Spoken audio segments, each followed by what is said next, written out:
Buli mwaka ekitongole ekirwanirira eddembe ly'obuntu kifulumya alipoota eraga engeri eddembe ly'Abannayuganda bwe liba likwatiddwamu. Olunaku olwaleero ababaka bavuddeyo ne boogera ku nsonga eno bwe bategeezezza ng'ekiseera bwe kituuse abantu si kinnoomu okuvunaanibwa mu mbuga z'amateeka olw'ebikolwa bye bakola ku bannaabwe so si kuvunaana kitongole kyonna ky'abakolera. Individuals, not the whole institution.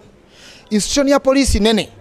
Tuyina bapoliisi abasukka ndowooza mitwalo gijo. Ne togenda bonna bakwata obalete mu kooti kubanga omuntu omu yaziza omusango. Waba balimu bantu babiri basatu bana abaziza omusango babakwate babasibe. Nga bwe mpulira ati baba tute mu police tribunal, which is okay. Tubeere ne police buli kaseera parliament ejiwa sente to train the police officers o creating ekyo kye bagamba professionalism. Naye weebuuza oba professionalism kitegeeza ki kubo bo bakitegeera bulala. So we are engaging them.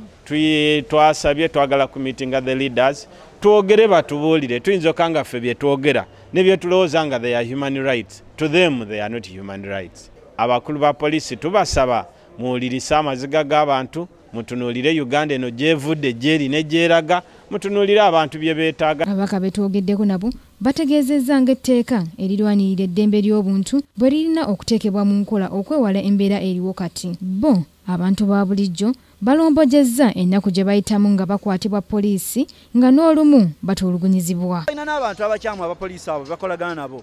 Omuntu agenda n'afubutuka najja nakwata ng'olaba tali mu uniform ya traffic. Oba okyenyolanyola naye wa traffic bwajja nti ono abadde ayagala kunkuba gwe nga bakwata ngeyo nga banyweza nga batwala. N'olwekyo tusaba poliisi ekozesa obwenkanya. Endabanga eteri yaffe kubanga abantu abagwira bagyeyagaliramu okusinga ffe bannansi.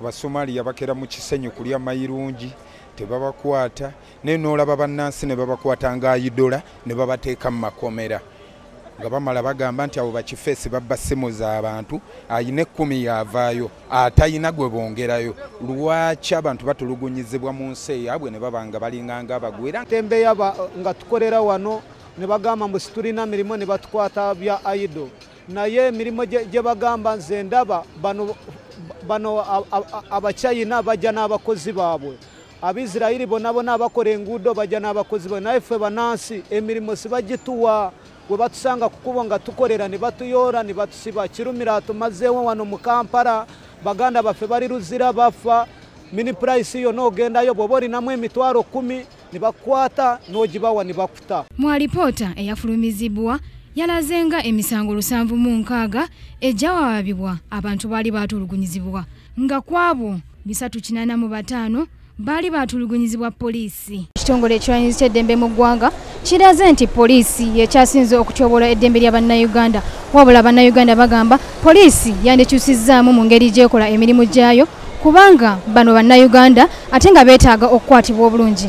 Joanita Mbabazi, Kingdom TV, amalindirire. This is Kingdom TV.